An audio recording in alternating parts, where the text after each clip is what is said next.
Chapter 37. Burn, burn, burn. Sitting opposite her aunt in the vast drawing room, Stella couldn't believe what she was hearing. Saxby Hall had to be in her family for centuries. Burn it down? You can't. Oh, yes, I can, replied Alberta. I can do whatever I like with it. Child, it's mine now. It's going to burn, burn, burn. And as soon as it's a pile of ash, I'm going to start building the world's largest owl museum. Stella thought for a moment before she asked, Are there any others? No, that's why it will be the largest. Stella couldn't quite follow her aunt's logic, but now there was no stopping the woman.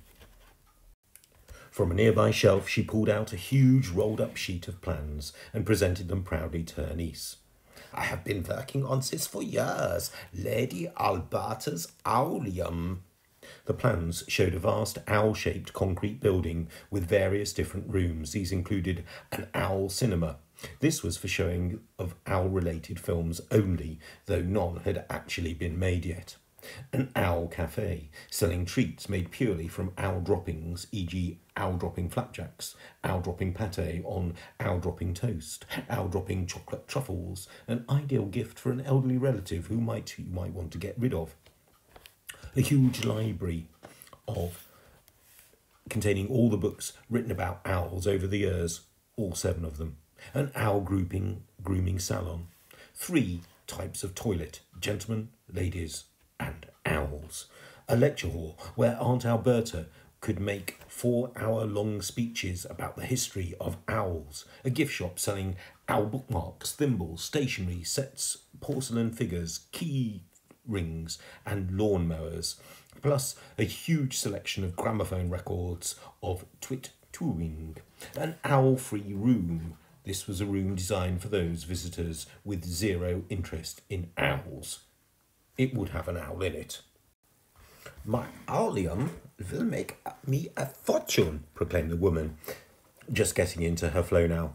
Millions of fellow owl enthusiasts will come from all over the world. Millions, thought Stella. The girl was pretty sure it was only Aunt Alberta who was a fully paid-up member of the official owl fan club. The visitors will enter here, said the woman, pointing at the entrance, where they will be welcomed by a solid gold statue of myself. You're completely crackers. Oh, you're too kind. Praise, praise, praise, replied the lady with a smile.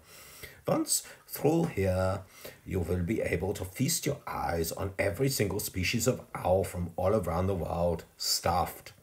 Stuffed? Asked the girl. Wagner's ears pricked up at this word. Yes, child, stuffed. Owls are much better behaved when they are stuffed. Then, in the centre of the Allium, in a huge glass case, will be my beloved Vogner. The bird started squawking now and jolting around violently on its perch. The largest great Bavarian mountain owl ever seen in captivity, stuffed under glass for all eternity. Stella couldn't help but notice how violently the bird was reacting to Alberta's plans, almost as if he understood every word she was saying. So he pushed her aunt further. So I imagined you're going to wait for Wagner to die of natural causes? Oh, no, replied the woman. He will be old and grey then. No, I will shoot him first thing tomorrow, stuff him in his prime.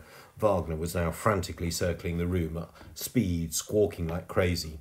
As Alberta returned her attention to the plans for her Allium, Stella thought all this might be enough of a distraction to slip away unnoticed. She started tiptoeing out of the drawing room. Just as she'd reached the door, Alberta barked, "And where do you think you are going?" Stella was becoming very jumpy now, but trying to make it as if she was sound as casual as possible. Well, I was just going to pop upstairs, quick bath, maybe finally get changed out of this nightdress, and think about making a move. You are not going anywhere, child, replied Aunt Alberta, her voice suddenly taking on a deeply menacing tone. The girl looked into her aunt's black eyes. No, she stammered. Oh, no.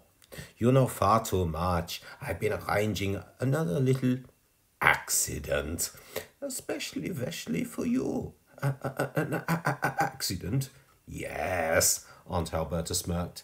And this one, you definitely won't survive.